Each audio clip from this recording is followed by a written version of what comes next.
you go back and you find a product that you like, and you go back and it's just not there. And so, that's sad, isn't it? Sad. Yes. And I think it shows that there's a huge demand for it, but yet, who knows? I don't know why, but we're so excited. I texted Jessica the other day. I said, why can't we just open tomorrow? It'd be so great if we could just go and grab this, because we know we would have it.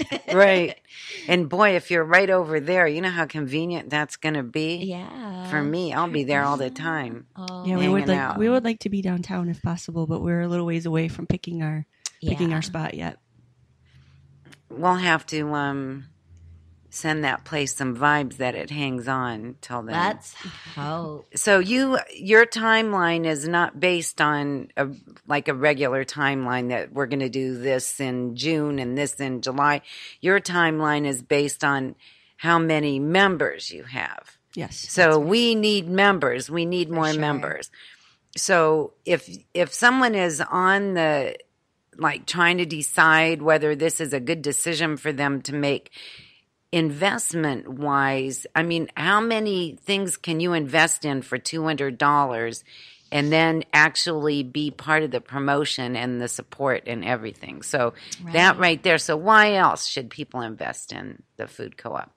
That's just really the biggest reason, is to be a part of something huge with all of your friends and neighbors and family. And it really has that feel to it when you walk into a cooperative. If you've never been into a food co-op before, yes, you might at the local grocery stores here, you might run into your neighbors, but really you get to know people a little bit better at the co-op. They recognize you when you come in, and they're really great about listening when you ask about certain products or when they're going to get it in again. They can be very specific. They can be much more specific. So your opinion and your wants and needs are actually valid there and heard. They're addressed. They do. Definitely. And employees receive education on the products, and they get to meet the people that they're coming from a lot of times. Oh, isn't that fun? Yes, and then you can have what's great about the co-op too is that whenever you get some of these new products, you can invite and have everybody in to do samplings and that's going to be fun or too. Cooking nights where you get together and make something with a product that people might not be aware of that you kind of want to showcase. And so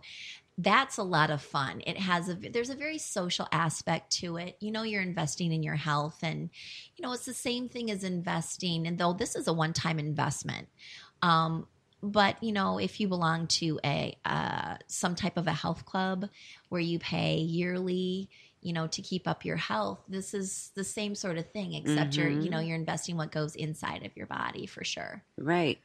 So where do you get your people? Where are you finding your people are coming from, your members?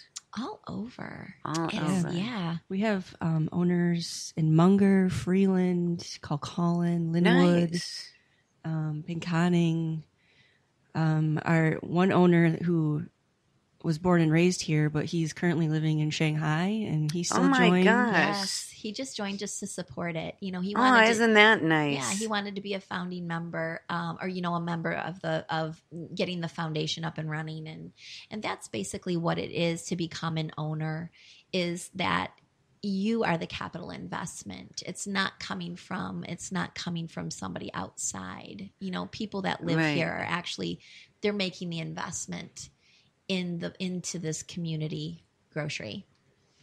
So is there going to be a limited number of investors? Are you going to stop after a certain time? No. In fact, Ann Arbor People's Food Co-op, which has been running for a very, very, very long time, they have so many members at this point that they can actually lower their ownership fee. That's a win-win. It's very much a win-win, and that's something that as their owners made that decision, so that's something that you can make at an owner meeting. They realize that, hey, we're sustaining ourselves really, really well.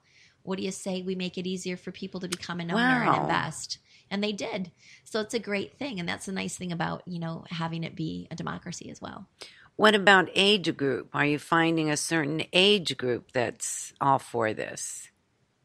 Not really. Wow, that's pretty cool diverse. too. Yeah. And I love really diverse groups. Yeah. It's really, I think that's so much fun seeing old people and young people talking and interacting. I love that. So that's really cool too. I would say our initial investors were probably some people that are retired, and they remembered, maybe having been in school or having lived in a place. They like the idea of it. They like the idea of investing in their long-term health. And so I would say that they were probably the Kickstarters more than anybody. But otherwise, it's a really diverse age group. Very good. For sure. And how many members do you have right now? We are currently at 87. Which is pretty good. It's good. It's been almost a year that we've begun taking owners. Right. We're about to reach that 1 year mark, but and recently in the past few months, we've really been amping up our community involvement, trying to do more community activities like the potluck Krista mentioned, and we've been having some classes. We had a yoga chocolate class in February. And that sounded like fun. Was that well attended? Yeah, it was really very good. Very good. And the potluck, you said. So next you have the meeting on the 17th of April. Yes. What, do you have anything else planned right now? Look in the summer, keep an eye out on our Facebook page, and that's Bay City Cooperative Market. We'll be posting some information about pop-up markets that we might be having. And so we have a lot of people. So what is a pop-up market? Oh, I'm so glad you asked. Thank you very much. Thank you for bringing it up. Well, thanks to one of our owners who owns the little Unity Park across from the planetarium, we were able to set up in that little green space right there. And we had some local farmers and people that do husbandry. Goss Farms was taking part in our little pop-up. We had Van Nottingham's put a lot of their vegetables in. We had the north of the southern border, Salsa and Boulay brought some of her homemade yummy goodies to sell. We even had some. We also were very open to having people that did Arbonne and essential oils and cruelty-free beauty products available as well, because it sort of goes along with that whole idea of creating a better, healthier self. Very good. King Honey. I know I'm forgetting people, and I feel so bad. But those were some of the people that took place. So can you just do a pop-up anywhere?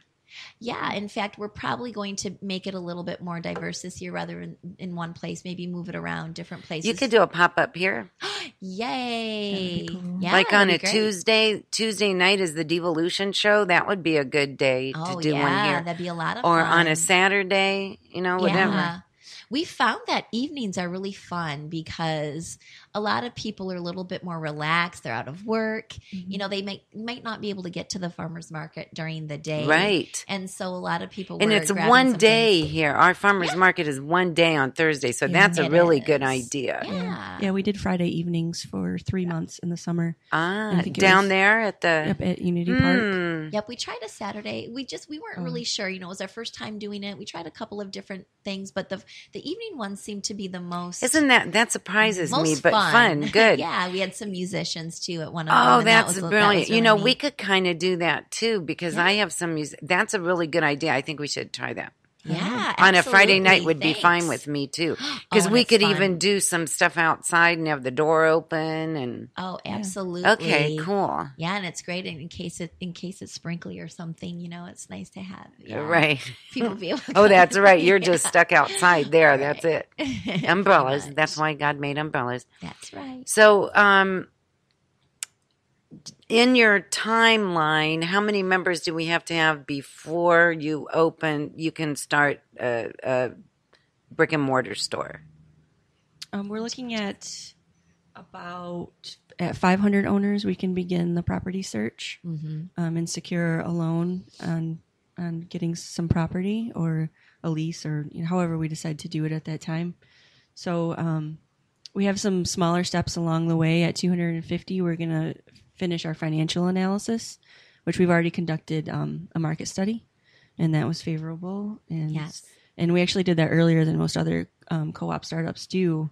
So we got that out of the way earlier with help from MSU. You know, and that's kind of good too, because you can move forward faster. I mean, like, you don't have to wait for that then when you get to that. Well, So, and and you can tell us, people that. It made us feel a little bit better too, giving information to Right. people. I think everybody's biggest concern and biggest worry is can it be supported in the community? And the market study kind of helped show, it can. Right. So anything that you ever want to post, you can put on our Facebook page. Okay. Oh, thank That's you. great. That's And, great. Any way that we can help you. We'll have to sit down and brainstorm one day and just brainstorm. For sure. And then pick out some things that we can do to help. It's It's all about supporting our community and each other. So it is lifting up. And, and it would make me feel a lot better seeing women in the grocery store with your grocery store with babies and young children shopping than buying all those macaroni and cheeses and all that kind of stuff that maybe they shouldn't be eating. But Yeah, maybe not. Yeah. but there's good macaroni and cheese now too. Oh, There I mean, there's is. healthier alternatives. Healthier options. Yeah. So it's. I think the world is coming around, and people are starting to be more cognizant of what they put in their body matters. I think so. Mm-hmm. It's really interesting. I kind of wondered if it was the like all of the documentaries that came out all within a short time frame about eating and about farmers, and if that really opened people's eyes, or if it's just how the trend started. But Yeah, and I think just all the shows, the weight loss shows on television, and the that's true. Yes. that and what was the one film, Supersize Me? That's what it was. yeah, I feel like that was one of the first to come out about. Right, where he just ate McDonald's the whole time and started actually experiencing medical, like intestinal, internal. See, that's terrible, isn't it? Not Maybe to doctors badmouth are it, starting to talk about everything in moderation, Right. I think doctors now are starting to talk about eating habits more too than they used to. And look how many more boot camps there are now. Right. And that was, a few years ago, those were pretty much non-existent. So I think people are becoming more aware. And when you see a whole generation of children that have been raised on junk food primarily, it's time that they start getting educated too. And I think it's happening because schools are starting to be more For sure. aware of what, thanks to Michelle Obama, that was huge for her. She had a big hand in that. And I think as parents, one of our main jobs is to educate our children to eat well, because it really does make a difference. It does. really does. And sometimes it is hard. Sometimes it is more expensive to eat a little bit healthier. But, you'd be surprised at when you shop at a co-op. I think people's reactions are, well, aren't I going to pay a little bit more for that? In some cases, you might, just because of the processing that's involved. It's a lot. It's not as big of a facility, maybe. The ingredients that are going into it are so much better, So it's kind of like comparing a local franchise sandwich to Zingerman's or something like that. Exactly. You know what I mean? Are you going to pay for quality? And sometimes you do pay for the better quality, but at the same time, we've been to Green Tree in Mount Pleasant where certain vegetables are cheaper than what they are at the grocery store. Right. So you want to try to make it accessible. That's a big thing to people, because if they can access better choices, people tend to make better choices, I think, if they can access it. And it's a little bit easier for them to get to it. And some things, like you said, you can the bulk stuff, I think, will make a big difference, because if I'm going to make soup that night, I don't need a whole bag of lentils or a whole bag of beans. I need enough for that recipe. So I might save a little bit there. Right. And spend a little bit more on my produce. So, in the long run, it may balance out. Yeah. Definitely. And plus, it's fresher. Yes. It's fresher, and that makes a big difference. You know that the sources are really good. Right. So I thank you both for taking time out of your days, and I know a day off even, and you suffered and came down here. So that means a lot. At all. It's a lot. It's always fun. It's always fun. Thank you so much for having us. Oh, my pleasure. So